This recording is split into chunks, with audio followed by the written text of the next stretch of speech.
मोदी सरकारनं संकटाच्या काळात साथ देणाऱ्या शिवसेनेच्या सातबाऱ्यावरचं नाव बदललं. तिथं उपऱ्यांचं, गद्दारांचं नाव लिहिलं.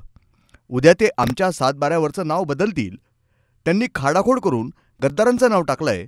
उद्या आमचा सातबारा खोडला आणि उपऱ्यांचं नाव लिहिलं तर आम्ही काय करणार, अशी भीती शेतकऱ्यांच्या मनात आहे, असं म्हणत उद्धव ठाकरे यांनी मोदी सरकार आणि भाजपावर टीका केली आहे. यावेळी आमचं मत महाविकास आघाडीला आहे असं शेतकरी स्वतःहून सांगतायत, असंही उद्धव ठाकरे म्हणाले.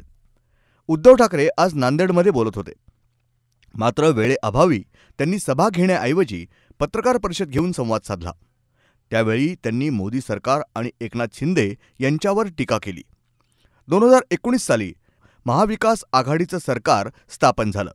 शिवसेना, काँग्रेस आणि राष्ट्रवादी या दोन टोकांचे 3 पक्ष होते. ते एकत्र आले. त्यांचं नेतृत्व माझ्याकडे होतं. सर्वच मित्रपक्षांनी मला उत्तम सहकार्य केलं. मधल्या काळात गद्दारी झाली.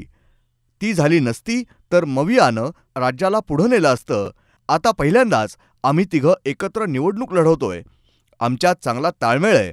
सगळीकडे सर्व मित्रपक्षांचे कार्यकर्ते जोमानं काम करतायत. आपल्याच निशाण्या आहेत, अशा पद्धतीनं काम सुरू आहे.